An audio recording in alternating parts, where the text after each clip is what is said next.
absolutely lashed in by whoever done this. It's even been put in right, look.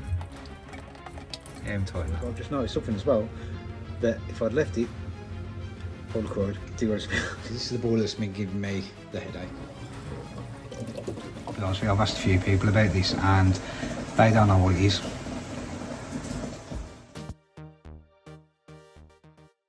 Welcome back, YouTube. We are in the middle of silly season, so the last thing you want is the bouncy ball job. The bouncy ball job is the job that you do and it just keeps bouncing back with problems.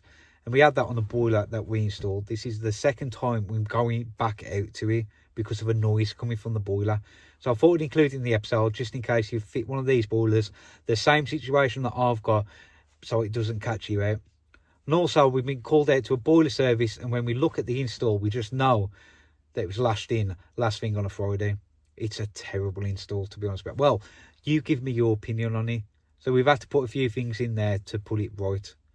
Thank you very much for watching. I really appreciate it. If you haven't already, hit that subscribe button. It is completely free to do. What it means, it just helps me out a bit. You'll get notified of when my videos get released. If you've got any questions, put them in the comments. I'll always do my best to get back to you and answer them. Give the video a thumbs up. Let's take a look at this week's work. So this is the boiler that's been giving me the headache.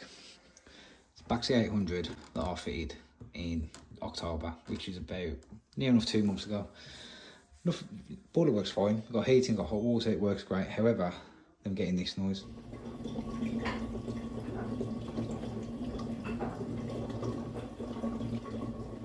So that's happening when the washing machine's on.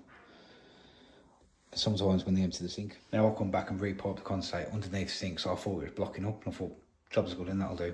Same night, it comes straight back in, saying it's still making the noise, and the noise is annoying.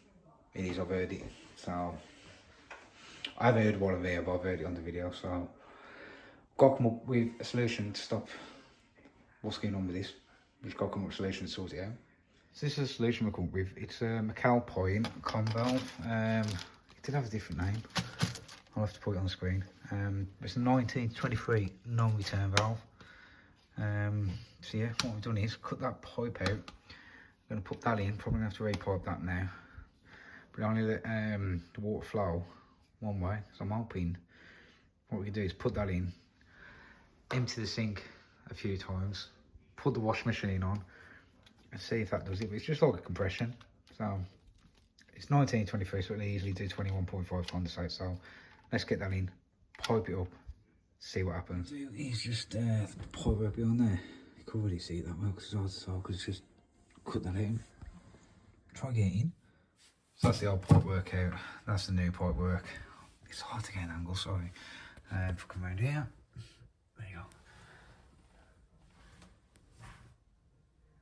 So that's the one-way valve in, into the juicer, into the T. Now, yes, I could have used a solvent weld there, but in new builds, this is a common blockage point on the condensate. We normally find is that 21.5 go all the way into a solvent weld T, which is the way it was plumbed in before, and you get a blockage where it converts down like that. So I never pump straight into the T's. I always have a bit of pipe elbow. What happens is that when they empty the sink, it will go straight through here and it will block there. Anyway, to do it, cut it out, start again. That's what I thought would happen on this one. I thought it had backed up that much that the board was bubbling because it just wasn't draining away. But once I repiped it, I knew that wasn't the case. It's got to be something to do with it sucking on the trap. So yeah, let's give that a try anyway, guys. So I'm just going to fill up the sink right to the brim and just let it go. If there's ever going to be a suction on that boiler, it'll be when that does it. But I am going to put the washer on a 15-minute cycle so it rinses and drains out. And I'll see if it makes that stupid old noise, which I hope it don't, because I'll be honest with you, I've asked a few people about this and they don't know what it is. They said they never had it. So if you've had this before on a backseat, same setup and everything, and you've had this problem, let me know, because I bet there's people going to be watching this thinking, if I ever come across that, I need to know what the answer is. This might be the answer, I don't know yet. I'm still waiting to test it. I hope it does. I hope it's the only solution I could come up with on it. So I'll just speak to the customer again. It happens whether the boiler's on or the boiler's off. My thought was maybe the flue. Maybe I put that on a big enough angle before. No, I remember installing it and it was a really good angle. It has got a plume kit on it though. Is it pooling at the bottom of there again? It's doing it when the boiler's off, so it can't be that. So I'm going to test it with the boiler on, sink full. See if it makes noise, see if we've got any leaks. I haven't really disturbed anything, so.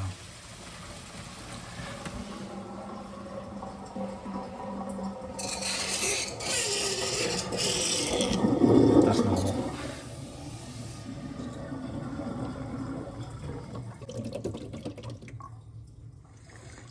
Try again.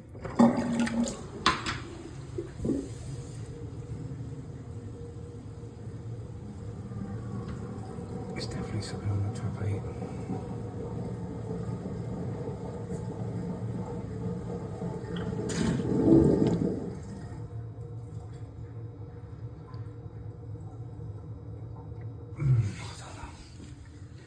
I don't know. Try with the boiler off.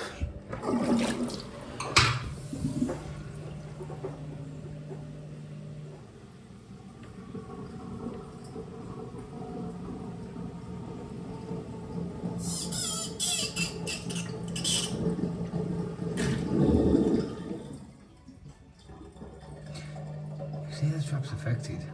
You definitely can, but how you doing? What it has been doing. Right, washing machine's on. See what happens.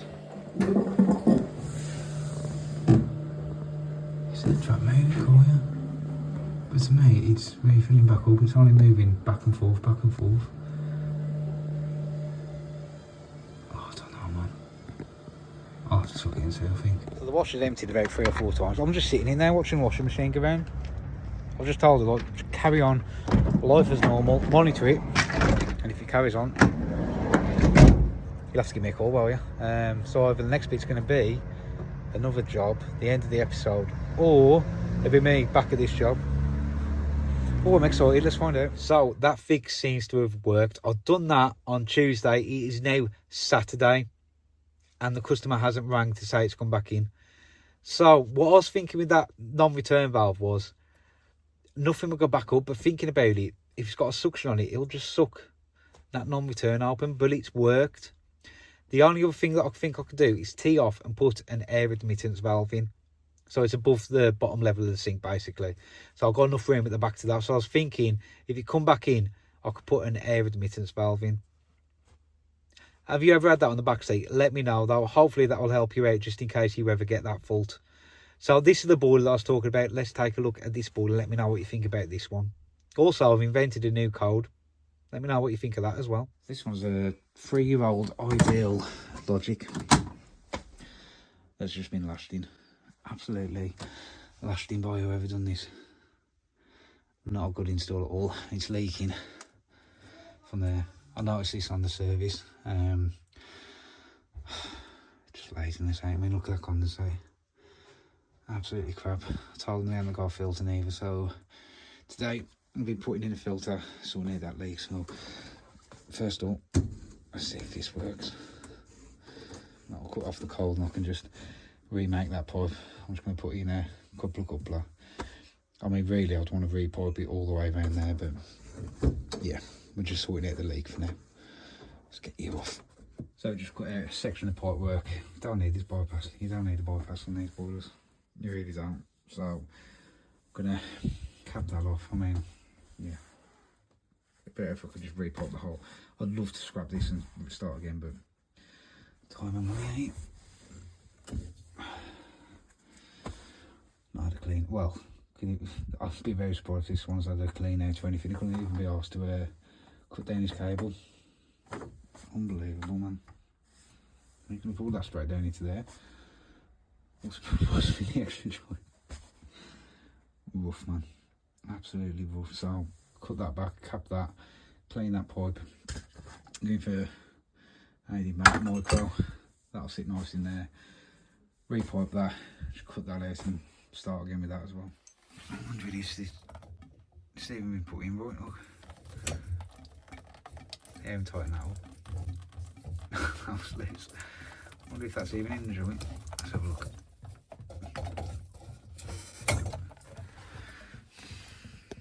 So it was in. It was in, it's just... Yeah. That could have been nasty, to be honest with you. Really could have. I'd love to know if it this man, because I'd buy him a heat proof man. Maybe a plumbing course. I know I keep saying it, but I hate seeing stuff like this, man. I think as well, I'll put stuff online, right? And it could be the smallest detail wrong, and I get absolutely slaughtered through it, right? And there's stuff like that out there. I suppose the difference is EA filming it and putting it out there, you see, so yeah, going to be criticised because nobody knows about it. Yeah, I've got to go and get a cleaning pad and my press gun. Get this one sorted. It's just such a rough install, man. Right, so I've got the bottom connection in, so I'll just twist that now, and it should line up with that coupler just there. Now, these I'm on a slip coupling, so it'll go actually quite far into that pipe on this side. So I'll press that in, tighten that nut up. Might have to twist that to go that way. I'll have a look in a minute. Just get that in and I can have a look. Pressed in up there. It's tight up there. Let's pop this off. Can't get this off. It's not welded on. Come on. It's easier with 2 hands. And then I'm hoping this fits in there. Go on. I've got it in. I'll just start twisting. I should put the valves that side now. I can still get to them though. I've got to anyway because I'm isolated.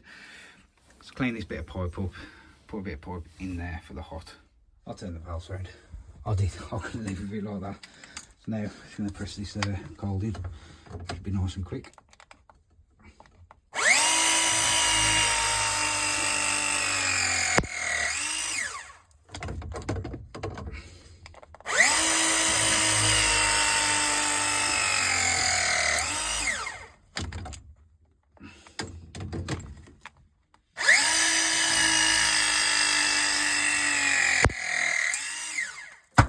Do like the ones where you get the paper. Good. It's clean. Yeah, it's clean.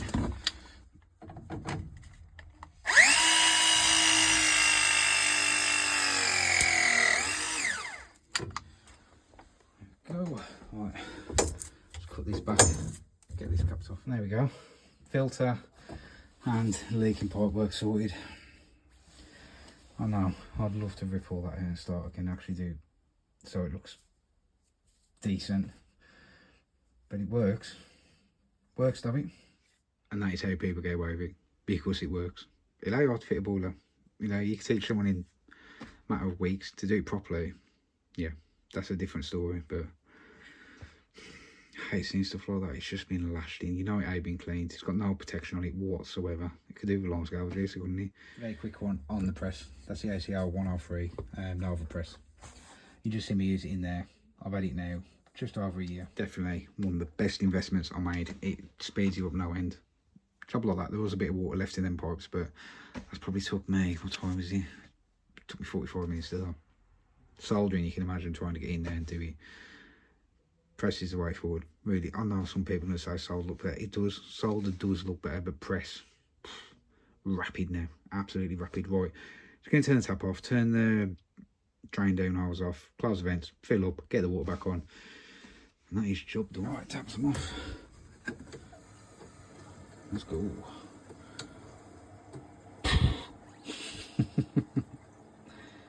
Got a leak. Freaking leak on something I even touched. Been a little bit sorted, but I've just noticed something as well, that if I'd left it, I would have cried. It would have been like a wet recall. Condensate's popped out. I don't blame it neither, because it's bloody unsupported. God, I really should have a support on it. I said that way for well, let's pop it back in. It's been lucky 3 years. So don't like that, man. Don't like that one bit. Really don't. Right, so heating's all on, condensate pipe back in, there we go, capped off there, new bit of pipe there, filter, easy access, give that a dry off. I did have quite a bad accident though when I was cleaning this pipe. I was there scraping it and my fingers slipped like that. I don't know if YouTube will censor this, but I cannot stop it from bleeding. There's 4 bandages on that and it has been peeing out. So when you see me cut that, I did that. And you see that one there? Same type of thing, it absolutely killed. Oh, well, part of being a plumber, you tell me a day that we don't cut or bash our fingers up. But that's one all done. Like I said, I could have repiped a lot of that. I really could have, but it's time and money. It's working. It's safe. You know, they've got like ID and AR. I should have a new one. LS. Looks shit. So do you think I'm being a bit harsh on that boiler install? It's not the worst one I've ever seen in my life. I'm just saying, like, it has just been lasting. You know, I had the system clean. It ain't even got a system filter. It's only 3 years old, so it should have a filter on it. I always put limescale reducers and shock arresters on all my installs. They don't even think about doing that. They don't even think about running the pipe work round. The condensate, could you say that's a safety risk? Because if that dropped out, yes, they'd have a leak, but if the trap run dry, it could be releasing fumes into the house. But when's the last time you ever seen that condensate trap run dry? I've never seen it. I've never seen that, but I just think, man, they've paid good money to have that done. It just looked awful. So that's my new code, LS. Any time that I see a boiler like that, I'm going to put it out on social media and put LS code. I really am sick of seeing it. Because safety-wise, there is nothing you can do. It's not ID. It's not AR. It just looks shit. So LS code, that one. Anyway, thank you very much for watching. I really appreciate it. And I'll catch you guys on the next one. Have a good one.